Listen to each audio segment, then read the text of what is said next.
Okay, I work at Kaiser Permanente in Orange County, and Jeff asked me to share some cases with you, and so Mike Thompson and I will share some cases that we had. I think there are instructive cases, exactly at least to me, and we'll go ahead. So the first case is a case of a 63-year-old right-hand dominant active architect who actually works for the Kaiser's main company that designs all the hospitals, and fell on a wet floor in his backyard and sustained this fracture that you see. It's a little bit displaced. I would say maybe about 3 or 4 millimeter dorsally translated, about maybe 30 degrees of dorsal angulation and shortened. As you see, the radial height, meaning connection from the tip of the styloid to the ulnar side, it's pretty much flat, so loss of the radial height. So obviously it comes to the ER, and first thing we do, we try to fix it by traction. So that's our traction attempt. So we put it around about 10 pounds of traction. I usually use finger traps, the index and middle finger, about 10 pounds. So one person can do this all on his own. And usually put a sugar tongue splint. I never saw a good thing to do with a cast right away. So I put a sugar tongue splint. It's easier to manipulate and push on the fracture and not deform the cast. And so this was what we got. Still, it's about 4 or 5 millimeter dorsally displaced. Angulation is a little better. They got some radial height, but as you see, there's significant dorsal comminution there. So the odds of this staying as it is, it's not very high. Question is what to do next, and how do we define if it's stable or not? So looking at the literature, I saw this article that basically is a great article, actually, if you guys haven't seen it, from Amsterdam by Wellenkamp and co-authors. What the definition of stability of the distal radius fracture after reduction. How do you know if it's good, it's going to stay or not? And there are several articles. There are a lot of different authors try to come up with some reasonable answers. The one that has been most famous, at least to me, is the LaFontaine in 1989. He has a nice big study that showed about almost 170 people that he looked at which ones that had higher chance of displacing later on. And there was 5 criteria. One was dorsal angulation, more than 20 degrees. One was dorsal cortical comminution. The other one was there was intra-articular radiocarpal fracture. If there was an associated ulnar fracture, and the age was more than 60. Those criteria, which we call LaFontaine criteria, were pretty much became standard of expecting a fracture to continue to collapse or not collapse. So given that, what do we next? Do we get another additional image to see if there's comminution or not, or intra-articular? I don't know. I think most people may not do much, just accept it, or if the patient wants surgery, go straight to surgery. I happen to have a CT scan of this one. I don't routinely get a CT scan for this kind of fracture, but my PA had already ordered one, so why get it? And so this is it. Interestingly, we got the CT scan. We found a dorsal tricuspidal fracture, which wasn't expected at the right wave. So that's something to know. At least tell the patient that he may have more pain on the ulnar side and it's not related to the distal radius. As you see, there's an intra-articular fracture. There's a dorsal cortical comminution. And this is the best we could do with reduction. So what next? Then we went and tried to fix it. Naturally, I usually use a traction during the surgery. This is our X-rays under traction. As you see, there's a little distraction. And once we got it fixed, provisionally, there was a little step off here. And there's another technique I learned to use this screw as a pivot and push the base of the plate radially. This way you correct that little radial translation, ulnar translation to get it corrected. And then we put the rest of the screws in. And actually, I saw him about 2 weeks later. He's doing fine, and he starts moving the wrist, he's in a brace. Any issues? Any question? You want to comment on it, Mike? Would you have done the same, or just leave it alone in the cast? No, definitely wouldn't have casted it. I think you were right on. I really like that trick of using that to reduce the distal radial ulnar joint incongruity, and I think that's an under-recognized aspect of the fragment. I also think you did a nice job of capturing that dorsal comminution, because that's sometimes hard, and I think it's nice to have paid attention to that. And I'm sure that you probably made sure you got a good reduction before you place those final screws. And I'm with you. I actually use a traction device where I'll put the fingers in finger trap traction, but I'll put a retractor through the finger traps and then throw a Curlix off the end of the table. And I'll use my foot to push down on the Curlix to regulate the amount of traction that I want to use. And that seems to help. I got used to that when I didn't always have an assistant. And then finally, well, sometimes it's a one-man band. You're doing a few things. Sometimes get a little complicated, but it helps me. I started doing it when I got into those fractures where I thought, well, maybe I'll put a temporary external fixator on to hold reduction. Use this instead. And then finally, I use a couple of different special views to look at that DRUJ, where I'll extend the wrist and bring the arm up off the table.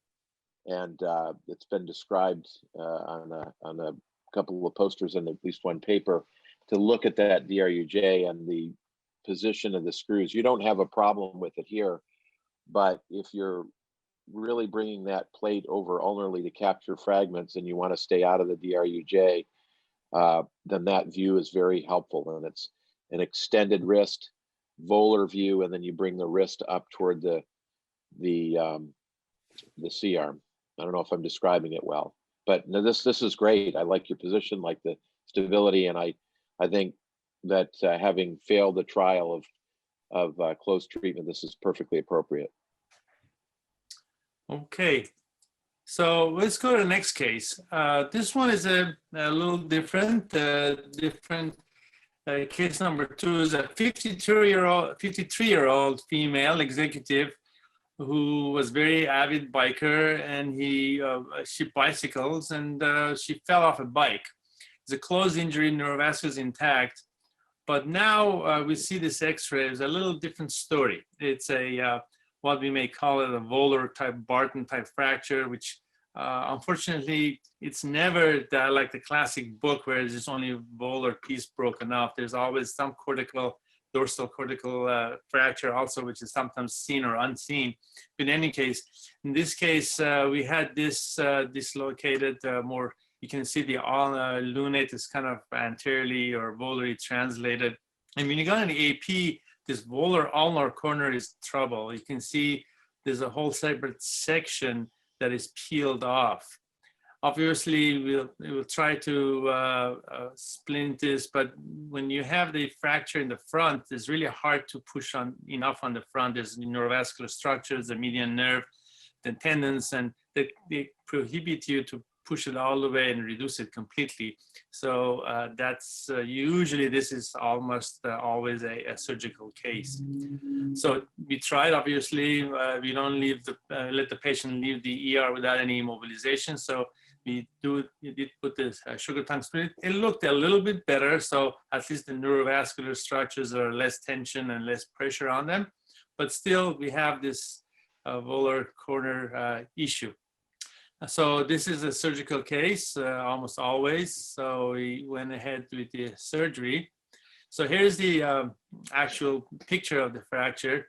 This is the volar ulnar corner. As you see, there's a little bit more. There's another fracture here.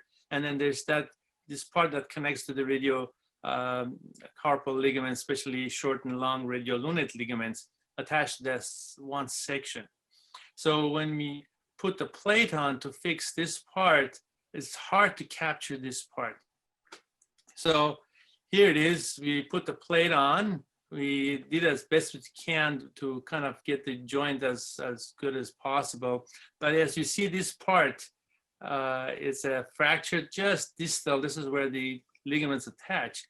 And this is kind of uncovered. There's, even if the plate was all the way to the side, it's not going to cover this section. So this is not an easily answered question. And different manufacturers now coming up with a different gimmicks or different hooks or different style to kind of capture this corner. What I've been doing is something out of the Synthes playbook. You take something else and use it for something else. The Synthes has actually a hook plate that was first made for ulnar styloid.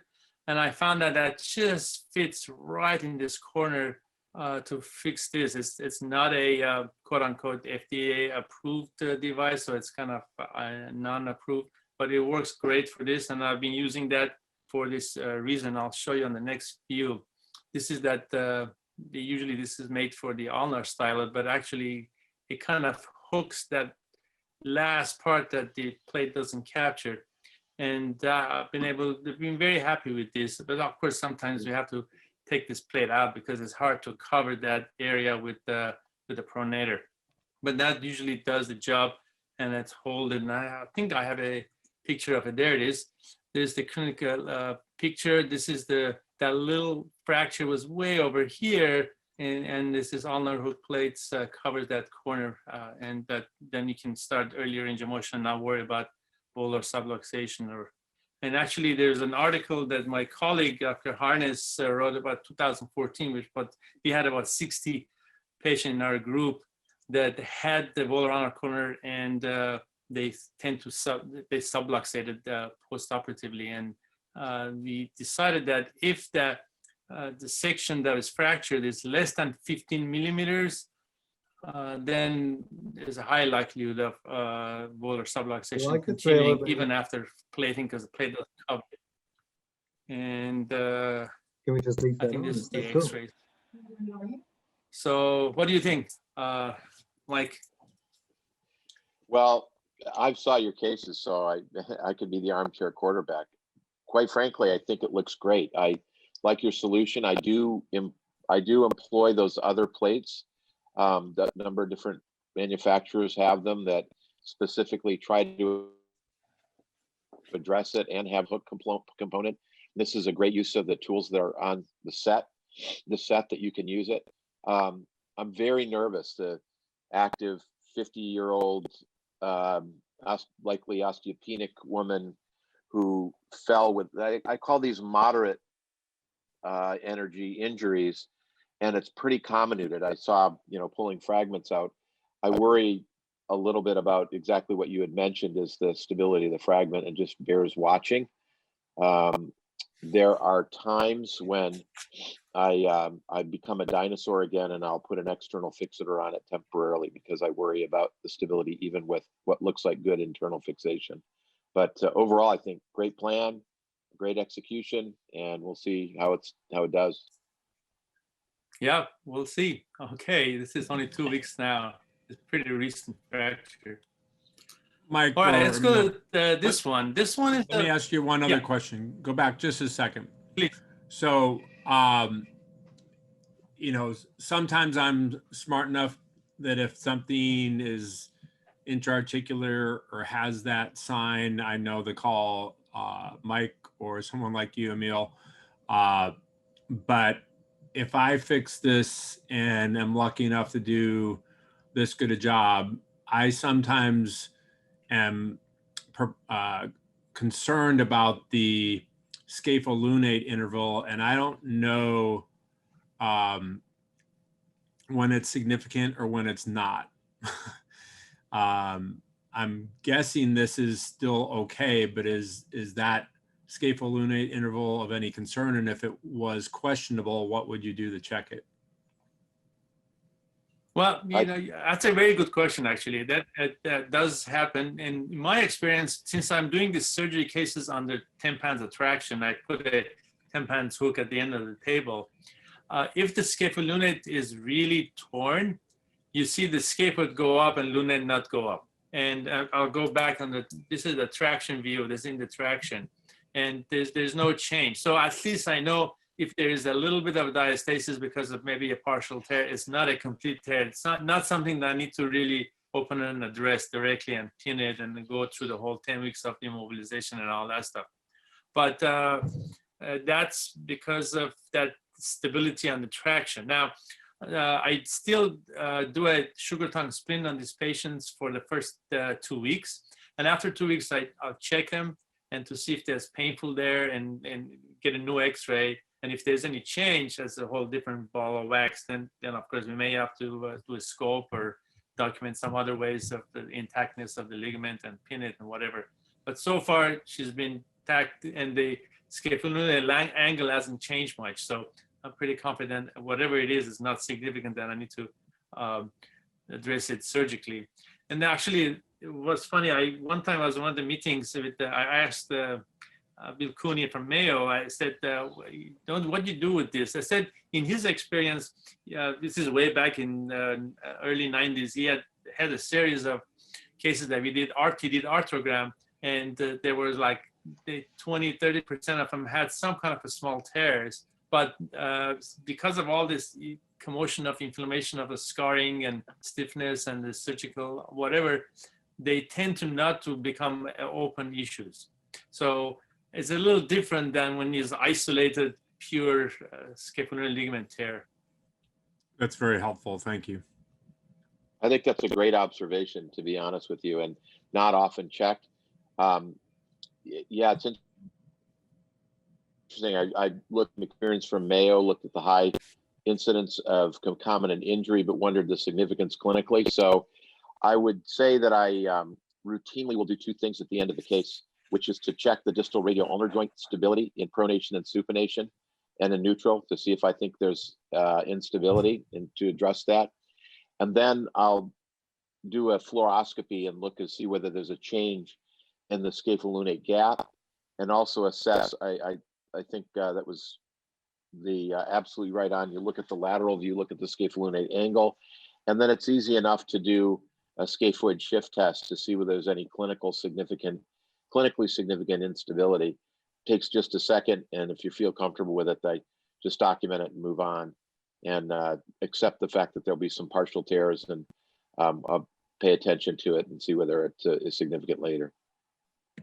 Well, I don't have any residents, but I have a future fellow on, so I'll be a little bit embarrassed saying this. I may have to have you refresh me on that test so I can do a good job with it next time.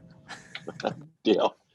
And I just push on the scaphoid and see if it subluxes out dorsally, and then go from ulnar to radial deviation, and then let go and see if there's a sense of instability. Awesome. I'll let Emil carry on with his case. Okay, so this is an interesting case. There's a 53-year-old female who just recently got separated, in the process of getting divorced, is alone. So she goes camping, actually is camping in Santa Barbara, and she falls at night, trips on something, and she breaks her wrist. The caveat is she's very, very, very obese. She's a BMI of 62. She's very big. So she comes in and lives alone, obviously. And here's the x-ray. Interestingly enough, she had a DEXA scan done, which showed the bone quality was very good. She was plus 1.2. So she's like younger than a 25-year-old bone in terms of strength of the bone, because of probably obesity. But as you see, the screen is all covered with soft tissue. I mean, she's very big, and she has this fracture, which it's a kind of a variant of what we had. It's kind of a volar subluxated lunate is out in the front, very comminuted type of a fracture, and there is ulnar styloid also involved in here. So this one, I definitely got a CT scan because I couldn't see the fragments as easily from all the fat. As you see, right underneath the lunate, there's this fragment, very short segment. This is like maybe 5 millimeter, let alone 15 millimeters. And there's another fragment here. Now, this is before, this is way back. This is not 2000, I think 2014 or something that I did this case. So we didn't have that studied yet. So I saw this fragment and I see this is the 3D fragmentation. And I go, man, I need some instrument that since these regular plates won't cover it, I need something to capture this corner. And this is the time that the new plates from, I believe, Surgical Dynamics that come out that had a special hook for this section. So I asked, this is the first time I'm using this plate, I asked the rep to bring all the stuff he's got because I'm gonna need to capture this corner. And went ahead and fixed it.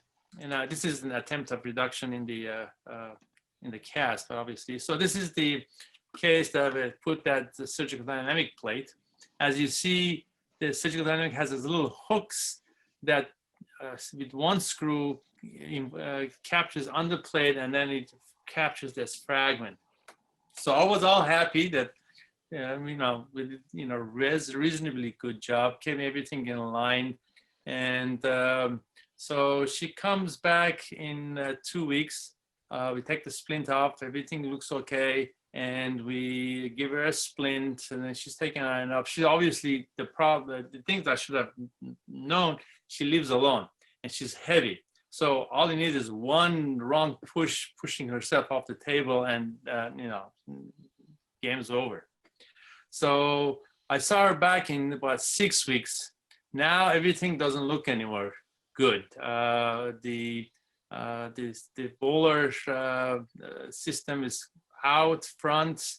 The styloid is kind of off, and so question is, she doesn't have any pain, she doesn't have any situation, but this is the X-ray I see.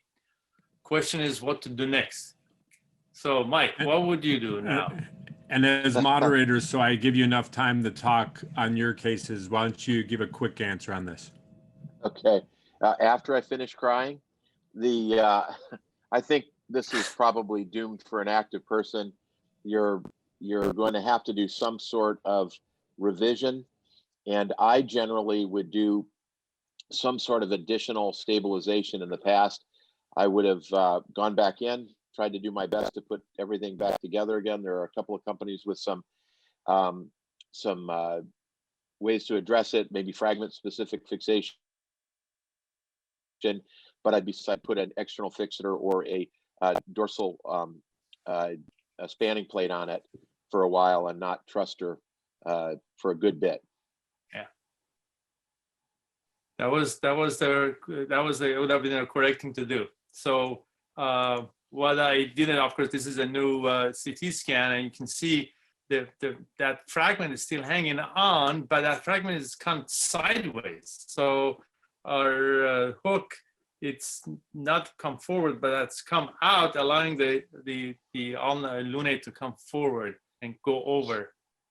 And so, yeah, I bite the bullet, call my colleague, say, come help me. The two of us, because she's very big, so you need big, deep retractors, and I'll go in there. And here's to see how that little hook just kind of tilted sideways and allow the lunate to come forward on the front. This is what we did. You should have done in the beginning, open it up, reduce everything back. This time I used that ulnar hook plate from the synthesis and put it back, and then also used a radial column plate to get the distal part of the radial styloid, and then of course the spanning plate to hold this till it heals. And after, let's see, here's took the plate out after about 2.5 months, and then got a CT scan just to make sure things are still hanging in there, which they are. And she has some decent motion, minimal pain. So I think, given the whole picture, I think she's okay.